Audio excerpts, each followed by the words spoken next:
Splitgate Beta Season 2 has arrived today, and in this video we're going to go over some tips and tricks that are going to help you, whether you're a returning Splitgate player who hasn't played in a long time, or maybe you're a player that's finally deciding to check out Splitgate. And if that's you, props to you, Splitgate's pretty cool. Now these tips aren't going to be super advanced or anything like that, but even if you are a current Splitgate player, I'd still recommend listening to them, making sure that you're still doing all these things, and worst case scenario, you can make fun of us for giving noob tips. So I'm obviously not the greatest Splitgate player, though I have played a decent amount and I do feel I can give some good tips, but I brought my friend along, Jackson, as he is a bit better at Splitgate than me and is a fellow Splitgate content creator, so I'll pass it over to him. Hi, I'm Jackson Rips and I make Splitgate videos to help people learn the game. I think Splitgate is more fun after you get the basics down, so I make videos to provide a solid base for understanding the game and to get people thinking with portals. Alright, let's get into the tips. Now the first tip is a tip I'm going to give you guys because when I started playing Splitgate way back in 2019, this was a tip I had wished someone had told me right out of the gate. Now I did end up figuring it out on my own within the first day or two, but regardless, I could have saved many deaths and probably looked a lot less dumb had I known this tip going in. And that is that the grenades in this game do not do damage to the other players. They are purely for throwing at enemy portals to close those portals. That is all they do in Splitgate, and even though that may sound pretty basic, that is pretty important, obviously, as portals are a huge mechanic in this game. Now you do have a limited amount of grenades, though you can pick extra grenades up off the map, so sometimes you may be in a room where your enemies are trying to portal in, and if you don't have any grenades left, you're not going to be able to close those portals when they pop up. However, one thing you can do is if it's a specific wall, you can actually use your portals just to block the portal wall, because if there is an existing portal on the wall, your enemy or your teammate or whoever can't put another portal on top of it. So if you need to block off a specific portal wall, throw your portals on it and just leave them there, because then you don't have to worry about that wall, and then you can worry about the other ones if there's other ones in the room, or if that's the only one, then you don't have to worry about people portaling in on you, unless obviously they throw a nade in and then they get those portals on the wall. Number 2, stop running around and start portaling. Seriously, overdo the portaling and you will figure it out faster. Not portaling is like not building in Fortnite. Here's a few common portal paths on Stadium and Olympus that you need to start with. Stadium is the first map that you probably play on, and it's best to stay upstairs, but you'll need to portal from lower base to upper base all the time. After you get to the main part of the base upstairs, some fun portals you have to try are directly into the opposite base, and then into this area known as Heaven, and then to the corners of the bases. Next is Olympus, which is really hard to play on if you aren't using portals. Basically, the tops of the red and blue towers control the map because you can portal almost anywhere from there. You can portal to both BR spawns, you can portal to the other base, and you can also portal and look right into top mid. You can portal directly into the blue spawn as well as the red spawn, and you can peek and look all around the lower level. This map is made for portaling. Do not get caught walking around. Overall, learn what portal walls look like from far away and just try peeking through them. You never know when you might find your next favorite spot to portal against people. Next tip, we have tip number 3, and that is that strafing in this game is pretty effective. A nice little AD strafe, maybe throwing a crouch to throw someone off, can make someone miss a shot and help you win a gunfight. However, a big change in Portal compared to other first-person shooters in 1v1 gunfights, sometimes the most effective way to win a gunfight isn't strafing at all. It's actually to just be really cognizant of where you are on the map, and if there's a portal wall right next to someone or right behind them, you might have a lot better luck just portaling behind them and obviously cleaning it up with a lot easier of a kill than if you were to stand there and take that 50% 1v1. We say 50% because in theory, you know, you would lose half your gunfights, although obviously skill comes into that. So you just want to be cognizant of where the portal walls are. Sometimes tossing a portal and maybe falling behind a wall so you can portal and then relocating yourself behind them or off to the side can be a lot more effective, like I said, than just continuing that gunfight head on head. Obviously though, there are a billion different scenarios. If you're up shots or they're also getting shot at by your teammates, this might not be necessary, but this is definitely something you want to keep in mind as it can help you win a lot of gunfights. Number 4, power weapons are key for winning games. Imagine playing Halo and not going for the power weapons. It's the exact same thing here. You can also time the respawns, and weapons on the ground are color coded by respawn times. Orange is 3 minutes, purple is 2 minutes, and blue is 1 minute. A few quick tips for the orange power weapons. The railgun charges for 1 second and you can get collateral kills. Rockets have small splash damage radius compared to other games. The BFB glows when in range to lunge, and range can be increased when aiming around your target. And the shotgun has serious range. If power weapons aren't feeling strong to you, or if you aren't converting all the power weapon ammo into kills, you can jump into Team Fiesta and goof around there until you get it down. Next up for tip number 5, I have a tip for my Halo brethren. If you've played a lot of Halo over the years, you'll know that the automatic rifles have been pretty hit or miss depending on the game. If you're an OG Halo player, things like the Halo 3 assault rifle or the Halo 2 SMG are not very good weapons. You really didn't want to use those unless you were right on top of someone, and in a lot of cases you just wanted to run around with your BR out pretty much at all times. Now Splitgate is a whole different ballgame. The time to kill in this game is a little bit quicker, and the automatic rifles in this game are definitely not something you should be ignoring. The SMG is a legit power weapon in this game. It absolutely shreds people. However, the assault rifle, which you spawn with in social or can pick up in ranked, is also very strong. Another one of the autos that you can pick up off the map is the plasma rifle, and this, similar to the SMG, also absolutely melts people. It's just a little bit harder to use. So just make sure you're picking up these autos, use them a ton. You'll figure out the optimal ranges pretty quickly, but for a beginner, I would say really lean on these autos and really utilize their range as much as you can. Obviously, if you're taking shots at someone across the map, use your carbine or a BR that you pick up, but if you're in close range and you have an SMG or you have an assault rifle, in a lot of cases you are going to be able to clean up the kill faster with that weapon. Number 6, melee efficiently. Here's a few things to know and try with the melee. It takes 2 punches to kill, or if you have enough momentum, you can bring out your inner one punch man and kill enemies with a single melee. Wind appears on screen when you have enough speed for the one punch, but even dropping from one floor above will give you a stronger punch. It's also efficient to shoot enemies to 50 health then melee, instead of melee then shoot or the double melee. You should definitely try the BR melee combo, and when you have a sniper, go for the quick and close no scope followed by the melee. And next up for tip number 7, we have to take advantage of how fast you can switch weapons in Splitgate. So in Splitgate, swapping weapons can allow faster fire rate, and it actually feels super responsive and smooth. Things like swapping between the sniper and the shotgun is extremely effective, and you can blast off shots really quickly. So you can combo this with a lot of different things. For example, if you body shot someone with the snipe, you can switch over to your primary weapon, whether it's a carbine or an automatic rifle, and finish them off with that. If you get 3 shots into someone with the carbine, it might be more effective to switch to the secondary of a pistol and just spray at them to finish them off. Obviously, that assumes the ranked setup where you spawn with the carbine and the pistol. And another tip to keep in mind is that if you're using something like the plasma rifle, the plasma does cool down while the weapon is in your backpack. So if you're using that and you're shooting it and it overheats, switch to your other weapon, use that for a little bit, and you can pull the plasma rifle back out once it's cooled down and continue to melt your enemies. Lastly, something that's kind of cool is you can use the portal gun to cancel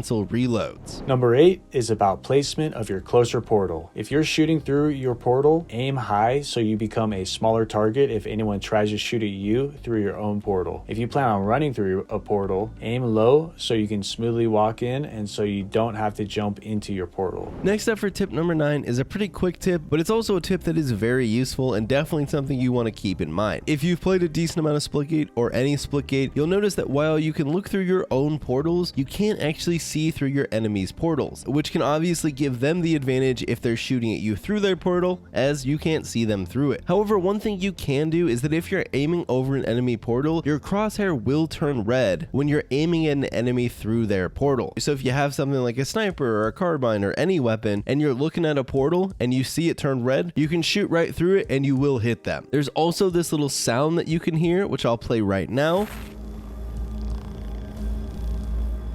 And that's the sound that it's going to make if an enemy is standing right in front of the portal. Number 10, our final tip, using portals to clear rooms instead of grenades. This is effective in stopping any campers, especially in objective game modes, where it's common for teams to group together on objective points. In most games, you would throw some grenades to help clear it out, but in Splitgate, the EMPs don't do damage. Just running in normally doesn't work on teams grouped together in rooms, especially if you don't push with your teammates. Luckily, you can can use portals to clear rooms. Take the extra few seconds to get in a safe spot, place a portal inside their room, then start taking pot shots on the camping enemy team. If you manage to get enough kills or do enough damage, you can run into the room yourself and take it. Portals can also distract enemies, making it easier for you or your teammates to run into the hill, especially if the camping enemies are focusing on portal blocking you or throwing EMPs at your portals. Splitgate becomes extremely fun when you start thinking with portals, and I hope this helps you get to that point. I have more tips that I post on YouTube, Twitter, Instagram, and TikTok, so you can share them with anyone you know that's giving Splitgate a try on whatever their favorite social media is. Arash,